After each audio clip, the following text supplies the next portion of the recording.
Voilà, et c'est le moment maintenant de parler littérature avec Marie-Julie Chalut de la revue Africulture. Bonsoir Marie-Julie. Bonsoir. Vous avez lu La Voisine.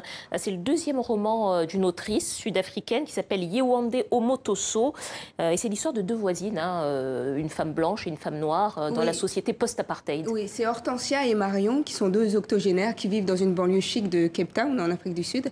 Et elles entretiennent en fait ouvertement une relation d'hostilité. Et ça, il y a beaucoup d'humour aussi dans ça.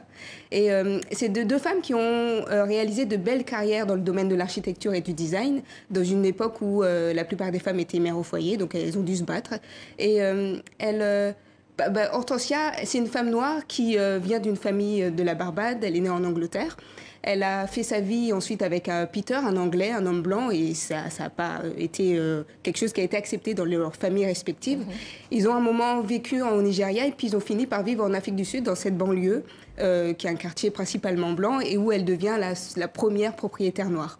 Et en face, tout à côté, du moins dans la même rue, il y a Marion, une femme blanche qui est fille d'émigrés juifs qui ont fui, en fait, qui ont fui des massacres, en fait. Et du coup, ils vont tout faire pour oublier ce passé et s'assimiler à cette société sud-africaine marquée par l'apartheid. Parce qu'ils vont même développer tout un commerce et grâce aux privilèges qu'ils vont avoir grâce à l'apartheid, en fait.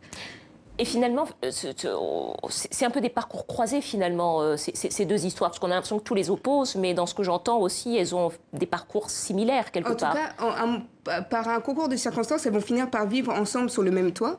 Et le fait qu'elles se détestent ouvertement fait qu'il n'y a pas d'hypocrisie entre elles.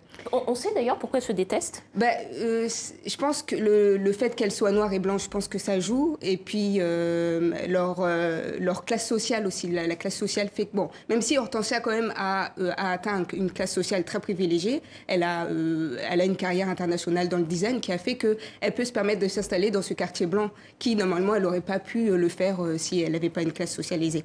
Mais en tout cas, cette relation d'hostilité qui est du coup très sincère, puisqu'elles se disent les choses, elles vont par moments, au fur et à mesure, en tout cas, elles vont trouver des points d'accroche.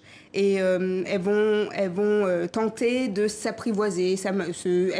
Malgré elles vont se soutenir aussi, parce qu'on va apprendre qu'elles ont chacune des problèmes de santé ou des problèmes personnels qui vont... Des problèmes de famille aussi. Oui, de famille. Vous disiez qu'il y en a une qui ne voit plus, qui a 5 enfants et qui voit plus 4 de ses enfants. Voilà, en fait, elles sont seules. Et la solitude va les faire se rapprocher, en fait, malgré elles, et malgré tout ce qui les sépare, en fait.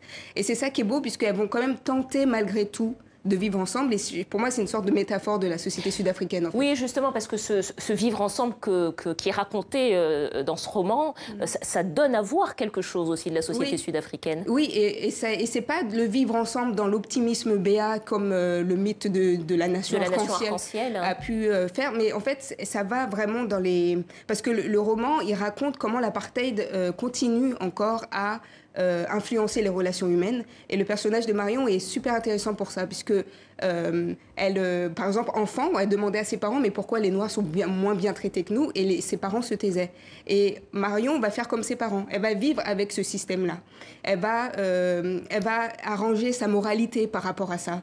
Et c'est ça qui est... Parce que l'auteur n'est pas non plus dans un... elle n'est pas une manichéenne. Elle donne dans le jugement. Oui, voilà, dans le jugement. Elle tente de nous faire comprendre les psychologies de ces personnages. Et donc, avec beaucoup de compassion et d'empathie, ce personnage, c'est pas qu'on le comprend, mais on voit comment le racisme l'habite et marque tous les soubassements de ses attitudes, de ses réactions. Et ça montre comment les relations humaines, en tout cas, sont encore marquées par ces inégalités raciales. Mais c'est pas du tout, c'est très fin, c'est très intelligent. C'est très fin, très intelligent. Oui. Merci beaucoup Marie-Julie. Donc La Voisine de l'autrice sud-africaine Yewande Omotoso, un nom qu'il faudra retenir, paru aux éditions Zoé. Merci de l'avoir lu pour nous. À bientôt.